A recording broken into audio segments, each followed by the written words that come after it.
Hara, ya Allah, ono kasus korupsi gede-gedean iki mungkin iki yang paling gede ya rek di tahun 2024 gitu. Jadi ceritanya itu rek, aku tadi malam itu kan memang karena habis keluar gitu, aku baru pulang itu mungkin sekitar jam 10. Nah, jam 11 itu aku tuh jarang kan buka medsos malam-malam. Jam 11 tuh aku dikirimin sama temanku. Terus, wih, ini juga kena kasus gitu, tak pikir sopo.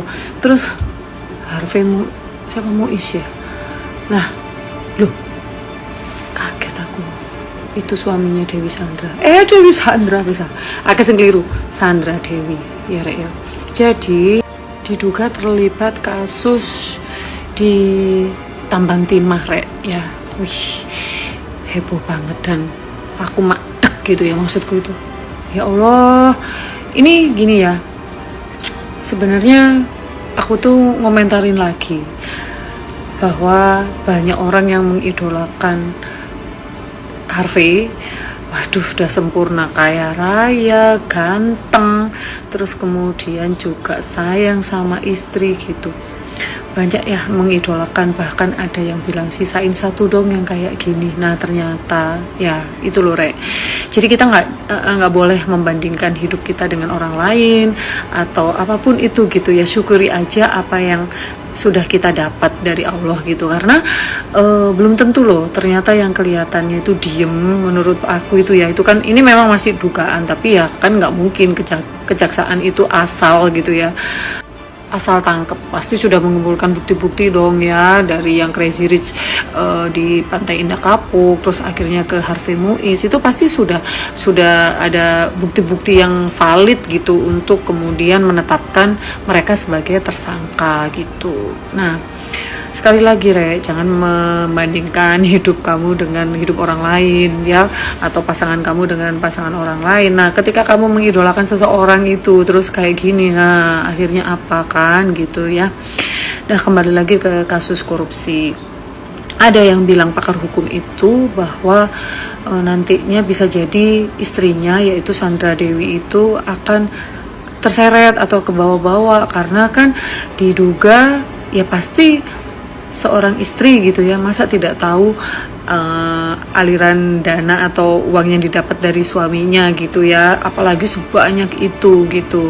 Nah Rek, 271 triliun tuh wah kayak lu Rek, mungkin itu kalau dipakai beli gorengan udah se-Indonesia, udah sisa-sisa bisa ngasih orang lain gitu. Nah jadi kalau menurut aku ya aku turut prihatin lah ya. Prihatinnya tuh ya, kalau dibilang Sandra Dewi nggak tahu ya masa, tapi mungkin juga kalau tahu ya kasihan deh ya, anak-anaknya lucu-lucu gitu keseret-seret kasus ini gitu. Tapi ya ini tuh kalau aku ngelihat kan ya uang negara gitu loh, waduh segitu banyak itu, sementara negara kita itu utang di luar negeri kan juga banyak gitu Re. Ternyata di sini sama warga negaranya dikorup, itu kan sangat memprihatinkan gitu. Jadi banyak orang yang merasa akhirnya kecewa, terus kemudian ya udah mulai menghujat gitu ke Sandra Dewi, ke suaminya. Ya wajar sih menurutku gitu ya, karena ngelihat pesta pernikahan mereka di 2016 itu di Disneyland kayak gitu ya, waduh itu mewah banget, terus hadiahnya apa, bahkan punya jet pribadi gitu loh. Tapi ya sekali lagi kalau itu uang rakyat, uang negara, wah parah gitu kalau menurut aku gitu ya. 271 triliun Rek, aku gak bayang loh ya uang sebanyak, kok bisa korupsi sebanyak itu gitu ya, diduga korupsi sebanyak itu mulai tahun 2015 loh Rek. Berarti kalau 2015 berarti ketika menikah ya sudah ini dong ya, korupsi dong ya gitu. Jadi ya kalau aku melihat sebenarnya ya Sandra Dewi itu vibes-nya itu positif banget gitu loh. Dia juga tidak yang pamer-pamer walaupun dia kaya raya gitu ya. Cara dia memang mendidik anak-anaknya itu sebenarnya ya oke loh kayak gitu. Dia juga nggak yang itu tadi lah kan, kayak artis-artis kan suka pamer. Dia ya menurut aku sih ya kalau dia punya branded ya wajar lah sekelas Sandra Dewi gitu ya. Cuman ya itu tadi, jadi Rek ya Makanya jangan mengidolakan ini ibu-ibu, aduh sisain yang kayak gini satu, nah itu. Tapi ya jujur ya, kalau aku ngelihat ekspresinya Harvey itu ya cool banget loh waktu pakai borgo. Ya sepertinya tenang, atau memang ya sudah memperhitungkan bakalan seperti ini gitu ya. Jadi itu Rek ya, sekali lagi yo jangan terlalu inilah mengidolakan orang terus gini apa standarnya seperti suami Sandra Dewi. Nah ketika ini melakukan kesalahan parah gitu ya, diam-diam menghanyutkan. Ternyata netizen ya, kalau mau cepat jadi kaya, punya jet pribadi, rumah mewah, bak istana, korupsi. Korupsi hasil bumi Indonesia.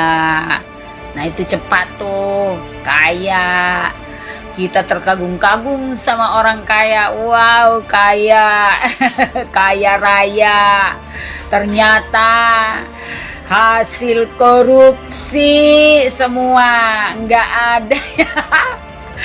Waduh, aduh, kita pikir ya, orangnya baik ya kan, apalagi istrinya si Harvey Muiz ya, Sandra Dewi ya takut akan Tuhan dia bilang.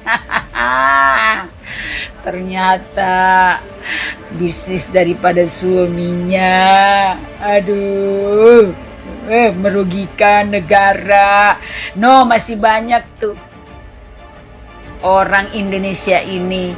Jangankan dulu yang orang yang di Jakarta, para petani aja disejahterakan mengolah hasil tanahnya, jadi beras nggak mahal gitu. Ini memperkaya diri semua sampai sekaya-kayanya.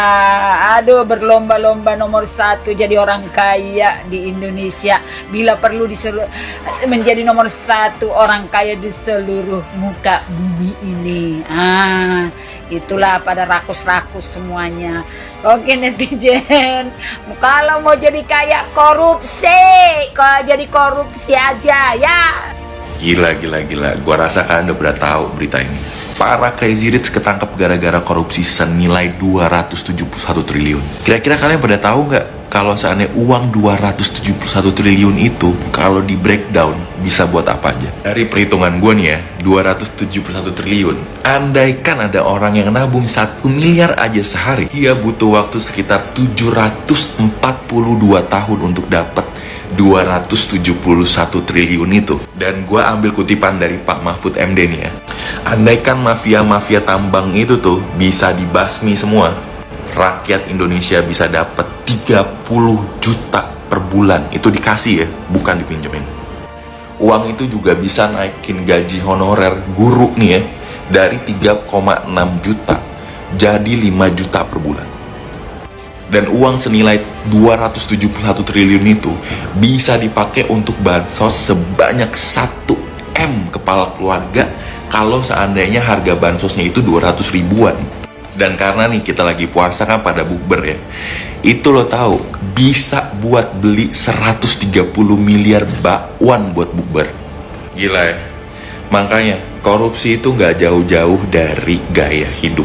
Biasanya kaum hawa nih yang suka terinspirasi dari kisah-kisah orang lain di medsos atau dari kisah dongeng, dari kisah sinetron. Punya laki-laki idaman yang kaya, tajir melintir, ganteng, muda, sukses. Udah kayak Cinderella aja ya. Padahal Cinderella itu cuma ada di dongeng guys. Karena di kehidupan nyata, anak muda itu jarang banget ada yang kaya raya. Kecuali memang dia keturunan ya, atau dapat warisan. Jadi stoplah bermimpi untuk menjadi Cinderella di dunia nyata ya kaum hawa. Lu lihat lelaki, biasakan untuk tidak melihat dari kekayaannya terlebih dahulu. Coba lo lihat dari karakternya dulu, perilakunya, dan kebiasaan-kebiasaannya. Itulah kekayaan pria yang sebenarnya. Ketimbang dari harta-harta yang mungkin aja kita nggak tahu itu didapat dari mana. Kalau sampai kejadian kayak gini ke lo, gimana tuh?